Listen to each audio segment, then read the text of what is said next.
नमस्कार, मैं विजय Bishnoi Shri Ganganagar YouTube channel पर आपका हार्दिक अभिनंदन और स्वागत। सभी को नमस्ते, गुड इवनिंग। जल्दी से लिंक शेयर कर दो।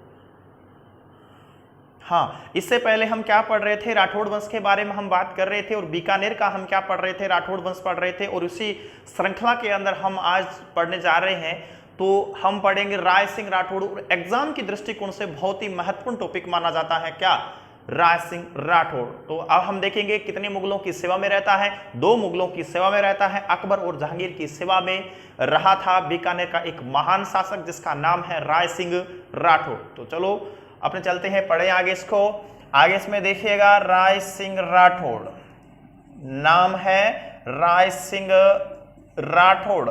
इसका समय था 1574 ईस्वी से लेकर 1612 ईस्वी तक का इसका शासनकाल रहता है। बीकानेर की तरफ से ये मुगलों की सेवा में रहा था, लेकिन हमें ये नहीं भूलना चाहिए कि ये कितने मुगलों की सेवा में रहा। इसका मतलब 2 मुगलों की सेवा में, जो अभी मैंने बताया। लेकिन इससे पहले भी ध्यान रखना कि 1570 का एक महत्वपूर्ण राजपूत और मुगल संधि का काल माना जाता है, और उसी समय ये मुगलों की सेवा में चला गया। अर्थात ये किसकी सेवा में गया था, अकबर की सेवा के अंदर गया था। लेकिन अब हम इसमें सामान्य परिचय में देखें, इसका जन्म होता है 20 जुलाई को। इसका जन्म होता है 20 जुलाई 1541 ईस्वी को। इसका जन्म कब होता है, 20 जुलाई 1541 को इसका जन्म होता है। और इसका राज्याभिषेक, इसका जो राज्याभिषेक है वो कब होता है, इसके पिता कल्याणमल की मृत्यु के बाद। और इसका राज्याभिषेक होता है 25 सितंबर को। कितने सितंबर को, 25 सितंबर। और यहाँ 1574 ईस्वी को बीकानेर की राजगद्दी पर आसीन होते हैं यहाँ राय सिंह राठौड़। लेकिन राय सिंह राठौड़ एक महत्वपूर्ण शासक के रूप में जाना जाता है, और मुगलों के दरबार में भी राजस्थान का दूसरा राजपूताना सूबेदार माना जाता है, जो बड़े ओहदों तक पहुंचा है। पहला मान सिंह राठौड़, जो सबसे ज्यादा मनसबदार से नवाजा गया था। लेकिन उसके बाद में अगर हैसियत के आधार पर देखा जाए तो इसका नाम आता है राय सिंह राठौड़। लेकिन इसे क्या कहा जाता है, इसे कहा जाता है मुगल स्तंभ कहा जाता है। मुगलों का क्या माना जाता है, स्तंभ माना जाता है। अर्थात जहांगीर के समय में अगर हम बात करेंगे तो जहांगीर ने बहुत महत्वपूर्ण जिम्मेवारियां किसको सौंपी थी, राय सिंह राठौड़ को सौंपी थी। इसका मतलब है जहांगीर मुगल बादशाह अगर राजस्थान में जिस सूबेदार पर सबसे ज्यादा विश्वास करता है या मनसबदार पर सबसे ज्यादा विश्वास करता है, तो उसमें सबसे आगे नाम किसका आता था, राय सिंह राठौड़ आता था। तो उसका मतलब राय सिंह को मुगल स्तंभ के नाम से भी जाना गया है। लेकिन इसे इतिहास के अंदर एक दूसरे नाम से भी जाना जाता है, राजेंद्र नाम से पुकारा जाता है। राजेंद्र नाम से पुकारा जाता है। किस नाम से पुकारा गया है इसको, राजेंद्र के नाम से भी पुकारा गया है। लेकिन किस ग्रंथ में इसके इस नाम का उल्लेख होता है, करमचंद वंशोट कीर्तनम नामक, यानी करमचंद्र वंशोट कीर्तनम नामक जो ग्रंथ है, इस ग्रंथ में इसको क्या कहा गया है, राय सिंह राठौड़ को राजेंद्र कहा गया है। ये बहुत ही महत्वपूर्ण प्रश्न है, और यहां से एग्जाम में प्रश्न पूछा गया है कि वंशोट कीर्तनम में राय सिंह राठौड़ को किस नाम से जाना गया है। तो ये राजेंद्र जो शब्द है ये किस राठौड़ राजा के लिए प्रयोग किया गया है, तो बिल्कुल आपका उत्तर होना चाहिए राय सिंह राठौड़ के लिए इस शब्द का उल्लेख अपने को मिलता है। ये बहुत बड़ी बात अपने को इसमें देखने को मिलती है। इसके बाद में इसको क्या कहते हैं, इसको कहते हैं राजपुताने का कर्ण। इसको क्या कहते हैं, राजपुताने का कर्ण कहते हैं। बहुत ही महत्वपूर्ण संज्ञा है, यानी इसकी तुलना किससे की जाती है, कर्ण से की जाती है। ये याद रखिएगा, ये राजपुताने का कर्ण किस क्षेत्र में कहा जाता है, दानशीलता के लिए कहा जाता है। यानी समय था 1578 ईस्वी का। समय था 1578 ईस्वी का और उसी समय बीकानेर क्षेत्र में अकाल पड़ता है। तो 13 महीने का वो अकाल माना जाता है बीकानेर रियासत के अंदर। तो इसने सदाव्रत खोले थे दान देने के लिए। ये खुले विचार खुले दिल का व्यक्ति माना जाता है। दानशीलता के लिए अग्रणी राजा की पंक्ति में बीकानेर के शासकों में ये माना जाता है। और इसको कहने का या राजपुताने का कर्ण किसने कहा है, तो उसमें व्यक्ति का नाम आता है मुंशी देवी प्रसाद ने कहा है। किसने कहा है? मुंशी देवी प्रसाद ने इसे क्या कहा है? राजपुताने का कर्ण। लेकिन यहां ध्यान दीजिएगा, या नोट डाल के याद करना है दिमाग में कि इससे पहले कलयुग का कर्ण भी कहा गया था। वो किसको कहा गया था? आप भी कमेंट बॉक्स में उत्तर बता सकते हो कि कलयुग का कर्ण और राजपुताने का कर्ण दोनों व्यक्ति अलग अलग हैं, लेकिन एक ही क्षेत्र के कारण इन दोनों की तुलना किससे होती है? कर्ण से होती है। तो कर्ण भी एक दानवीर व्यक्ति माना गया है। तो उसके साथ में इन दोनों लोगों की क्या की जाती है? तुलना की जाती है। तो इस बात का विशेष ध्यान रखें। लेकिन उसको कलयुग का कर्ण राव लूणकर्ण को कहा गया है।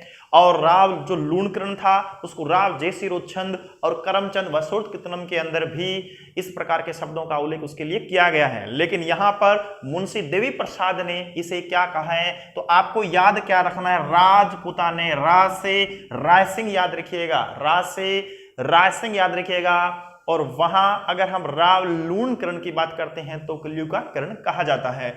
लेकिन राय सिंह एक महत्वपूर्ण शासक माना जाता है। इसके बारे में अगर हम इधर से देखें तो ध्यान रखिएगा, यह दो मुगल बादशाहों की सेवा में रहता है। यानी एक का नाम आता है अकबर, एक का नाम क्या आता है? अकबर आता है। और दूसरे का नाम क्या आता है? जहांगीर आता है। यानी अकबर और जहांगीर की सेवा के अंदर रहता है। तो अकबर इसे 4000 का मनसबदार बनाता है। कितने हजार का मनसबदार बनाता है?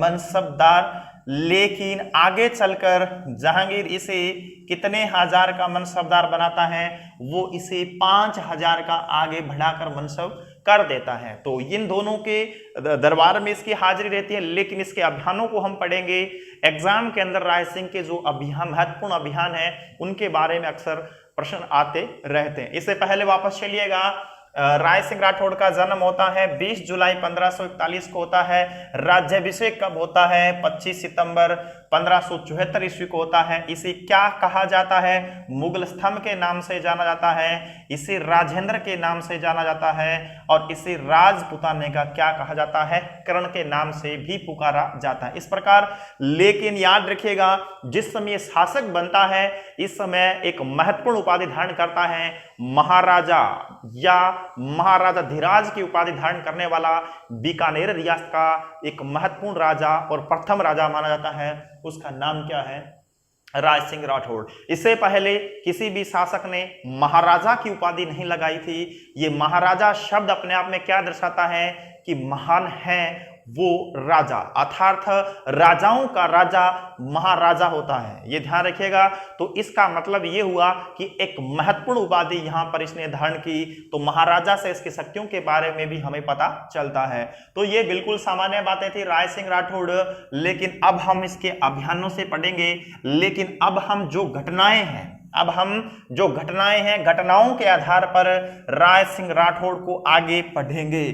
घटनाओं को कैसे? तो आप भी इसको घटनाओं को अपनी नोटबुक के अंदर नोट कर सकते हो। साथ साथ में अपने जो घटनाएं हैं उन सन को रख लेंगे, और सन के साथ में जो इनका वर्णन है उनको हम आगे पढ़ लेंगे। तो देखो, राय सिंह राठौड़ का जिन सन से संबंध रहता है 1570 ईस्वी से। उसके बाद में आगे हम देखेंगे 1572 ईस्वी, और उसके आगे हम देखेंगे 1572 से आगे हम देखते हैं तो 1573 ईस्वी। 1573 ईस्वी से आगे हम पढ़ेंगे तो आगे हम पढ़ेंगे 1574 ईस्वी, और 1574 से आगे हम देखते हैं तो 1578 ईस्वी, और 1578 से आगे हम देखते हैं तो 1583 ईस्वी। 1583 ईस्वी। इसके बाद में देखिएगा 1583 इसके बाद में 1583 से हम आगे देखते हैं 1589 से 94 का समय है, और इसके बाद में 1593 और फिर 1593 में भी कोई बातें विशेष हैं, और फिर 1604 में, और फिर 1612 ईस्वी। देखो ये सारी घटनाएं ईस्वी के अंदर हैं, ये सारी घटनाएं ईस्वी के अंदर है। तो इस बात को आप ध्यान रखेंगे, अपने को इतनी जो घटनाएं हैं इनके बारे में थोड़ी सी सामान्य सी जानकारी होनी चाहिए। अब हम इन घटनाओं को थोड़ा ध्यान देंगे इनके ऊपर। अब थोड़ा सा एक बार अभ्यास कर लीजिएगा कि सबसे पहले हमने रखा 1570, तो साहब हम चलते हैं 1570 में क्या हुआ था। 1570 में क्या हुआ था तो हम सब जानते हैं 1570 के अंदर होता है नागौर दरबार। क्या होता है? नागौर दरबार। तो आप सब जानते हो नागौर दरबार 3 नवंबर 1570 ईस्वी को हुआ था। इसके पिता राव कल्याणमल और उसके साथ में इसका एक भाई भी था पृथ्वीराज राठौड़, उसके बारे में हम पिछली क्लास में पढ़ चुके हैं। लेकिन इस दरबार के अंदर अपने पिता के साथ में कौन उपस्थित हुआ था? तो याद रखिएगा राय सिंह जो राठौड़ है वो उपस्थित होता है 1570 ईस्वी में नागौर दरबार के अंदर क्या होता है? उपस्थित। तो ये भी ध्यान रखिएगा।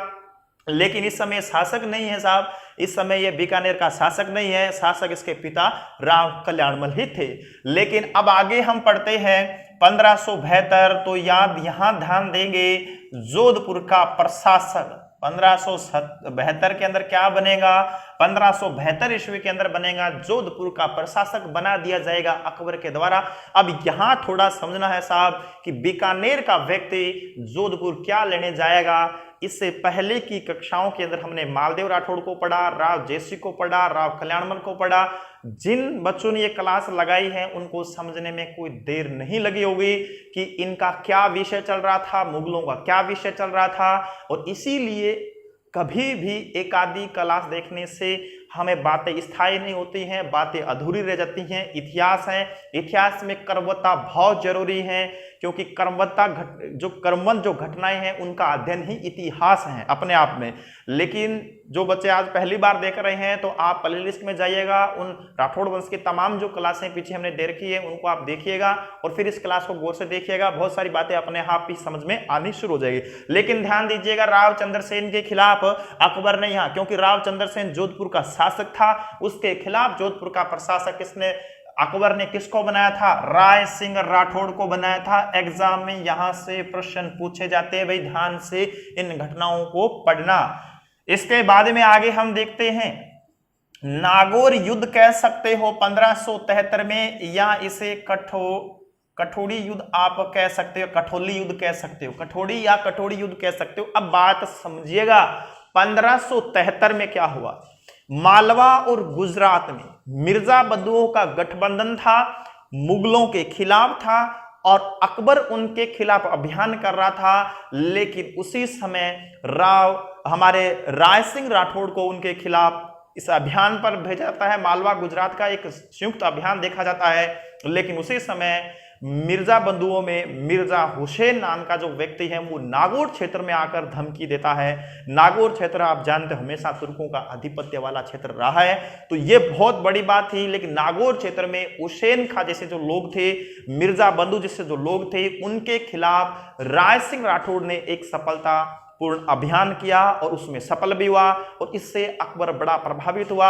आप जानते भी होंगे कि अकबर जैसे और जहांगीर जैसे लोगों ने इसे 52 जागीरें तक दे दी थी। इतना क्षेत्र इसको भेंट मिलता था, यानी इसको इनाम स्वरूप क्षेत्र दिए जाते थे। तो इसकी हैसियत हम जानते हैं, मान सिंह के बाद में बहुत बड़े ओहदे पर पहुंचा ये व्यक्ति।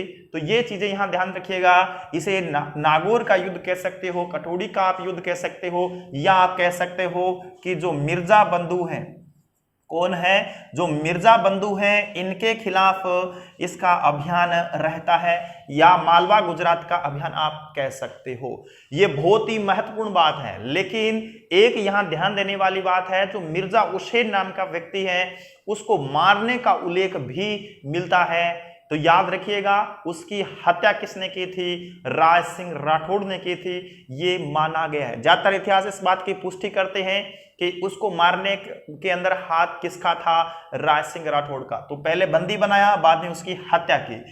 इसके बाद में समय साहब आपके सामने आ गया है 1574 का। समय कौन सा है, 1574 का दौर हम जानते हैं राव चंद्र सेन के खिलाफ अभियानों का एक दौर रहता है, और भादरा, जून, सिवाना, सोजत, पाली, इस प्रकार संचेता तमाम जो अभ्यस्त जो हमारा राजा राव चंद्रसेन था उनके खिलाफ इसके बार बार अभियानों का दौर चल रहा था, वो समय था। लेकिन ये समय वो भी है कि बीकानेर के राजा इस समय नहीं रहे, वो मर चुके हैं, उनका नाम है राव कल्याणमल।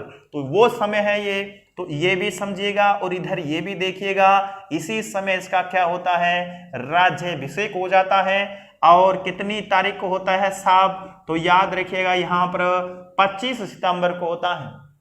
कितने सितंबर को होता है, 25 सितंबर।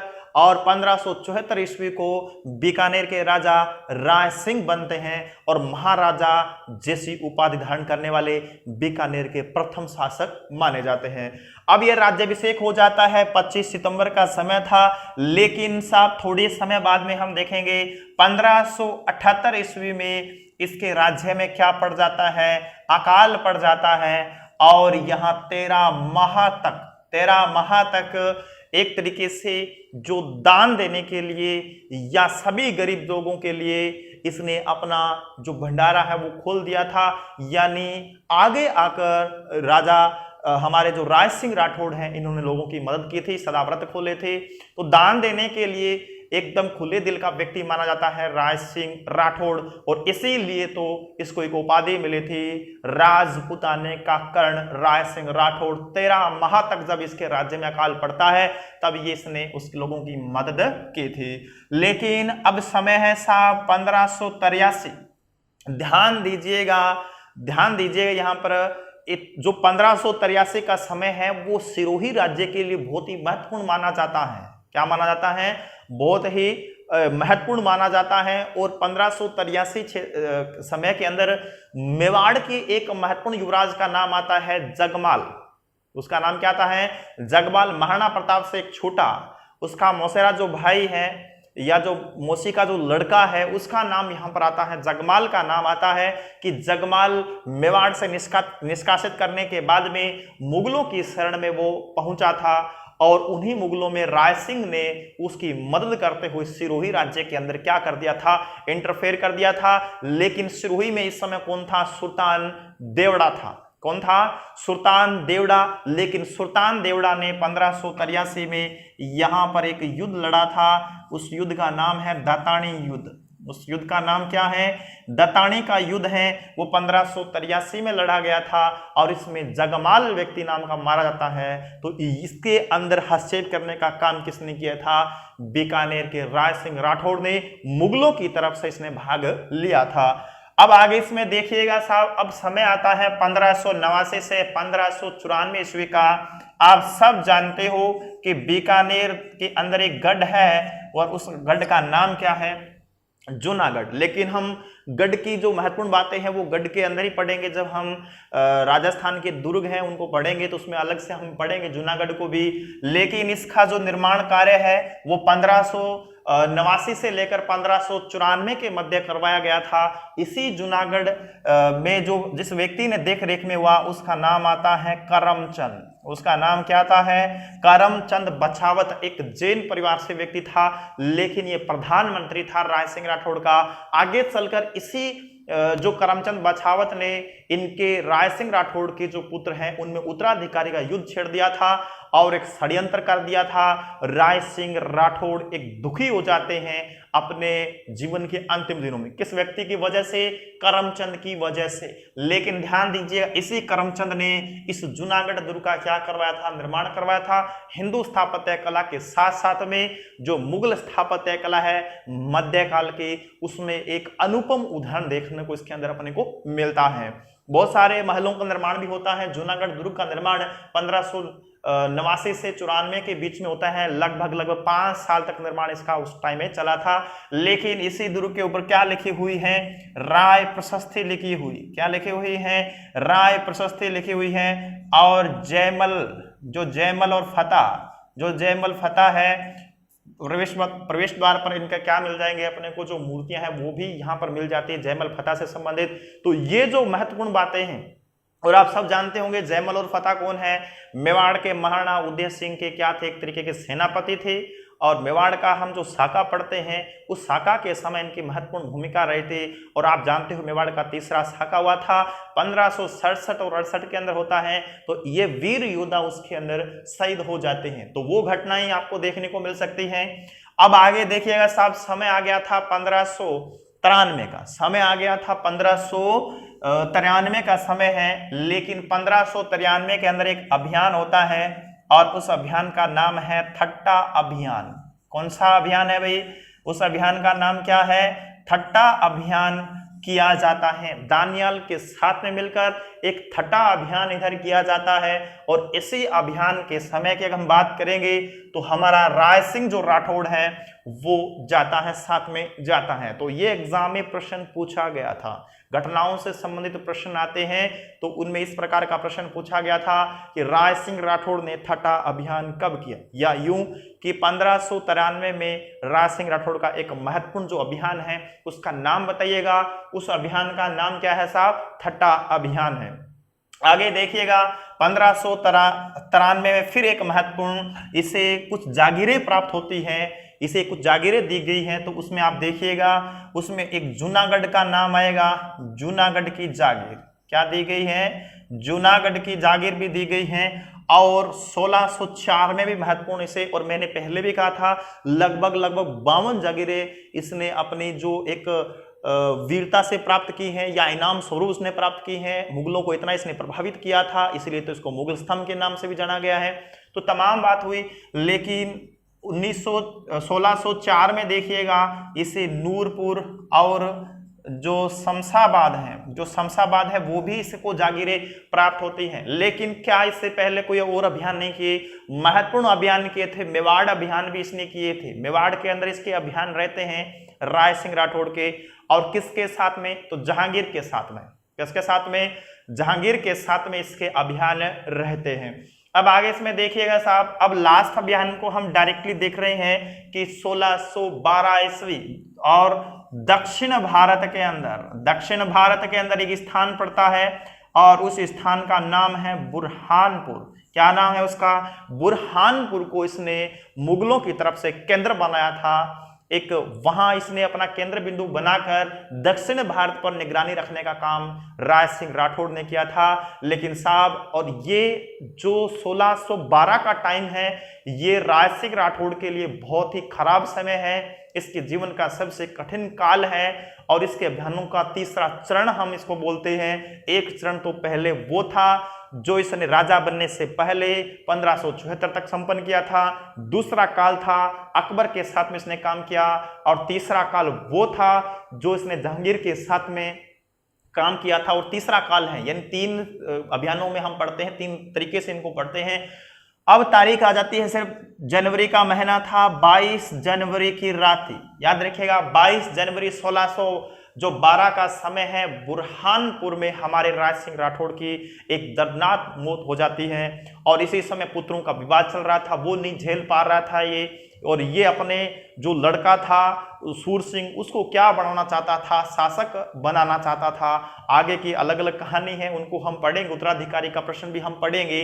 लेकिन 22 जनवरी 1612 ईस्वी को बुरहानपुर में, इसका मतलब है बुरहानपुर में राय सिंह राठौड़ की क्या हो जाती है? मृत्यु हो जाती है। लेकिन मरने से पहले साहब इसने एक जो फोग का एक पौधा होता है या रुख जिसको बोलते हैं, वो उसने मारवाड़ के अंदर और बीकानेर जंगल प्रदेश के अंदर ये बहुत संख्या में पाए जाते थे। अपनी निशानी देखकर अपने वतन की, अपने देश की, अपने राज्य की, अपने साम्राज्य की और दक्षिण भारत के अंदर याद आती है। ऐसा पौधा देखा, उसने एक वाक्य बोला था, तू संदेशी रुखड़ा मैं परदेसी लोग, महाने अकबर तेड़िया तू क्यों आई भोग। यानी तू संदेशी रुखड़ा में परदेसी लोग माने तू अकबर तेड़िया तू क्यों आई हो। ये शब्द क्या दर्शाते हैं साहब, ये इसकी वतन की वो याद दर्शाते हैं। मरते समय अपने वतन की याद आई थी। और इससे पहले मैंने आगे की जो क्लास हुई थी उनमें भी मैंने बताया था कि राजस्थान के तमाम राजा महाराजा जो बड़े नाम थे वो राजस्थान के अंदर नहीं मरे हैं। जसवंत सिंह प्रथम राजस्थान के अंदर नहीं मरा था। मान सिंह कछवाहा प्रथम राजस्थान के अंदर नहीं मरा था। राय सिंह राठौड़ राजस्थान के अंदर नहीं मरे थे। ये तमाम बड़े लोग हैं, इनकी मृत्यु कहां होती है, अलग अलग स्थानों। और ये 3 ऐसे महान राजा जो मुगलों की सेवा में रहे थे और इनके पीछे मुगलों की चाल रही थी हमेशा। और इसीलिए हमारे 22 जनवरी बुरहानपुर में राय सिंह राठौड़ की मृत्यु हो जाती है। लेकिन मरने के बाद में करमचंद नाम का व्यक्ति क्या करने वाला है, वो उत्तराधिकारी विवाद खड़ा कर देगा। लेकिन हमेशा राय सिंह क्या चाहते थे, राय सिंह ये चाहते थे कि उसका सूरसिंह जो लड़का है वो उत्तराधिकार बने। लेकिन ऐसा करमचंद नहीं होने देगा। वो दलपत सिंह को जहांगीर से राज्याभिषेक करवा देता है। लेकिन आगे चलकर दलपत सिंह ने विरोध किया जहांगीर का, तो जहांगीर ने मृत्यु दंड दिया दलपत सिंह को। और आगे चलकर दलपत सिंह के बाद में सूर सिंह क्या बने थे, शासक। लेकिन दोनों को ज्यादा विशेष महत्वपूर्ण नहीं है। तो ये था हमारा कौन था, राय सिंह राठौड़। तो ये मुख्य बातें थी राय सिंह राठौड़ से। और एग्जाम को ध्यान में रखकर मैंने जो पॉइंट टू पॉइंट आपको बात को समझाने का प्रयास इसमें किया है। अगर फिर भी आपका कोई सवाल है तो आप बिल्कुल कमेंट बॉक्स में डाल सकते हो, मैं बिल्कुल उसका उत्तर दूंगा। तो ये मुख्य बातें थी। तो याद रखिएगा राय सिंह राठौड़, जिसको हम मुगल स्तंभ कहते हैं, क्या कहते हैं, मुगल स्तंभ के नाम से राय सिंह राठौड़ को जाना जाता है। कितने मुगल बादशाहों की सेवा में रहा था राय सिंह राठौड़, जल्दी से बताइए कमेंट बॉक्स के अंदर, कितने मुगल बादशाहों की सेवा में रहा था। तो उसमें कौन कौन से हो सकते हैं, उसमें हो सकता है एक तो अकबर और जहांगीर। अकबर और जहांगीर की सेवा के अंदर राय सिंह राठौड़ रहा था। ये 2 महत्वपूर्ण बात आप हमेशा याद रखिएगा। 4000 का मनसबदार अकबर ने, 5000 का किसने बनाया था, जहांगीर ने बनाया था। और बाकी जो भी बातें बता दी है नोटबुक में आपने नोट कर ली होगी या स्क्रीनशॉट आप इन चीजों का ले सकते हो। मुख्य जो पॉइंट टू पॉइंट मैंने बात रख दी। और इसके बाद में अगली क्लास के अंदर हम पढ़ेंगे शूर सिंह और दलपत सिंह की कोई विशेष बात नहीं है। आगे हमारे एग्जाम के दृष्टिकोण से जो महत्वपूर्ण टॉपिक है वो है कर्ण सिंह राठौड़। और कर्ण सिंह राठौड़ के बारे में हम पढ़ेंगे कौन समकालीन है, किस प्रकार का अभियान इसका रहता है और साहित्य जगत से क्या है। लेकिन इसी बीच में हम जो राय सिंह का जो साहित्य का जो पोर्शन है वो कर्ण सिंह पढ़ने से थोड़ा पहले हम उनकी भी बात हम उसी क्लास के अंदर करने वाले हैं। धन्यवाद।